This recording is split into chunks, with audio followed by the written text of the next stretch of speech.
Land మొత్తం సేకరించింది కూడా జగన్మోహన్ రెడ్డి గారు. అది అసలు ఎంత అన్యాయంగా ఉంది సార్. చెప్పుకోవటానికి అసలు వాళ్ళకి ఎక్కడ నోరు వస్తుందో ఏంటో పబ్లిక్ చూస్తున్నారు. ఈ విధంగా అసలు ఇప్పుడు మనం చూస్తే ఆ రోజు జీడిపి రేట్ కానీ ఇవాళ ఉన్న జగన్మోహన్ రెడ్డి గారు ఉన్నప్పుడు 6% చేంజ్ ఉంటే అప్పుడు చంద్రబాబు నాయుడు గారు ఉన్నప్పుడు 4 చేంజ్ ఉందండి. తర్వాత పారిశ్రామికంగా ఎగుమతులు ఆ రోజు ఈ దేశంలో చంద్రబాబు నాయుడు ఉన్న టైంలో 11వ స్థానంలో ఉంటే జగన్మోహన్ రెడ్డి గారు ఉన్నప్పుడు 8వ స్థానంలో ఉంది. అన్ని విధాలు అన్ని చోట్ల డెవలప్మెంట్ చేస్తే ఇప్పుడు రామాయపట్నం పోర్టు దగ్గర కానీ ఇప్పుడు 56,000 కోట్లతో ఒకటి అది స్టార్ట్ అయింది. ఇవన్నీ పవర్ గ్రిడ్ ఇవన్నీ కూడా అసలు ఎలా చెప్పుకుంటున్నారండి.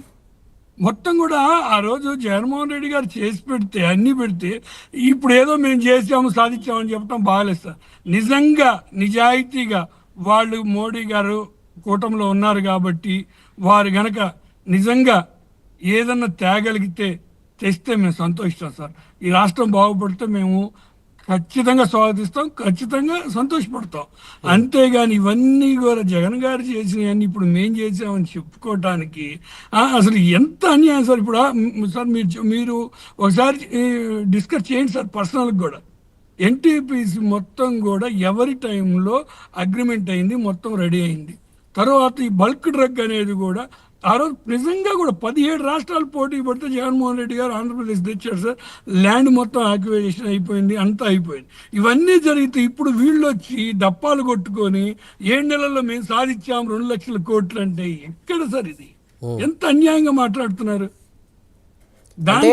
వ్యాఖ్యలు విన్నారా? వెంటిలేటర్ మీద ఉంది గతంలో ఆంధ్రప్రదేశ్, ముఖ్యంగా మోదీ ఏవైతే హామీలు ఇచ్చి ప్రారంభోత్సవాలు చేశారో ఆక్సిజన్ ఇచ్చినట్లయింది కూటమి ప్రభుత్వం వచ్చాక.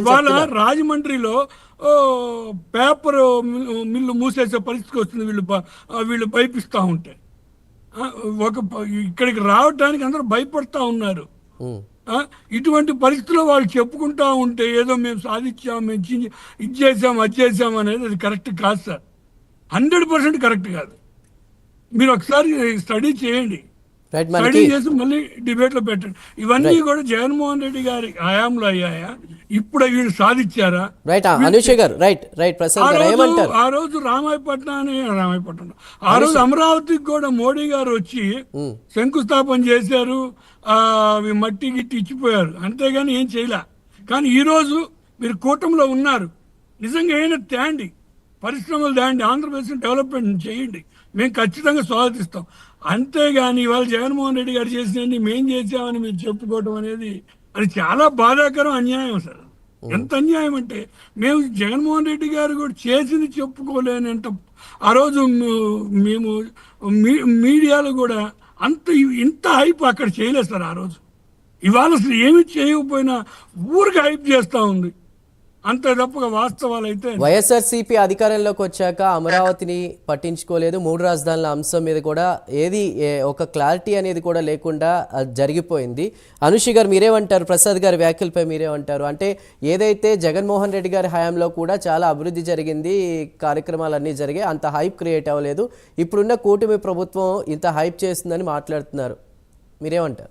కుప్పం ప్రసాద్ గారిని ఏమన్నా అన్నా అంటే మాల్లో ఉన్నారు కానీ పాపం స్వామి మాల్లో ఉండి